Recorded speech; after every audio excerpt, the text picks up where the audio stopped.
stranger still are secrets. Mostly, however, I miss my friends.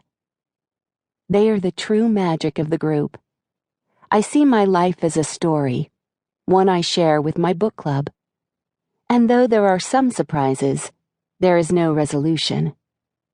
I am like you. My story could be yours. One day, quite suddenly, my story changed.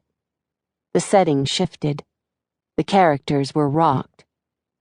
If this were a plot diagram, my plummet was off the paper. The only constant was the point of view. First person, me, looking outward and inward, and seeing nothing. I didn't see it coming. I guess that's what writers like to call the element of surprise. That jolt from nowhere that catapults the hero into a new direction. The old gun-in-the-drawer trick.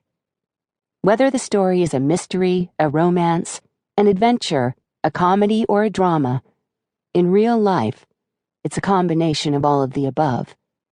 You just don't know what's coming next. For me, the change came on June 21st, 1997. On that day, the corpse fell through the roof. Chapter 1. All life is a story, and daily each of us collects stories. Rachel Jacobson, The Reading Group Handbook. June 21st, 1997. Eve Porter stepped out from her house into the brilliance of an early morning sun. She immediately raised her palm to shield her eyes. The piercing light was too strong. Inside her house was quiet and dark. Bronte and Finney were asleep in their rooms. The dog was whining, and she hadn't yet had a cup of coffee.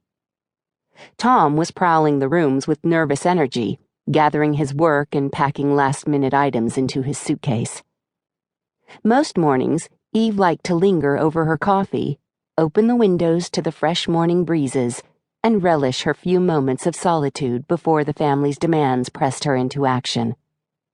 On this morning, Eve felt driven outdoors by her husband's prickly tension and a nagging guilt she resented. She needed some distance, just a bit of fresh air. Eve remembered the days when she stayed one step behind Tom as he prepared to go on a business trip. "Here are your tickets. I found your beeper. Can I order you a cab? Don't you want anything for breakfast? Let me refresh your coffee." She was his trusty sidekick, or as Tom often put it, he was the captain and she was the navigator. Lately, however, she felt the ship was going down. For no one reason she could articulate, she'd begun looking for lifeboats. It wasn't so much that she doubted the competence of Tom. It was just that the buttons of his jacket didn't shine quite as bright anymore. Or perhaps the voyage was just too long. Eve shook these mutinous thoughts out of her mind and stepped out into the morning air. "Today will be a good day," she said firmly, silencing her heart murmuring. "He will not ruin my day." She made her way toward the rustling breezes and birdsong in her garden, turning away from the closed, dark house. The early morning air smelled sweet, and the sun shone softly on the cheery colors of her perennial bed. She bent to admire droplets of dew cupped in the furry leaf of a lady's mantle. Today was the first day of summer, she realized, her spirits lifting like a kite. She loved milestones of any sort: birthdays, anniversaries, holidays, checks on the calendar, notches on a growth chart. Today would be special, brand new. She felt it deep inside. Summer was here with sunny days and balmy nights, the informality of barbecues and dips in the swimming pool.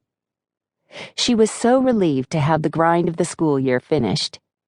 She missed playing with her children. She really should wake them to say goodbye to their father, but they were so tired. She'd let them sleep a bit longer. Finney had a football game at noon, and Bronte wanted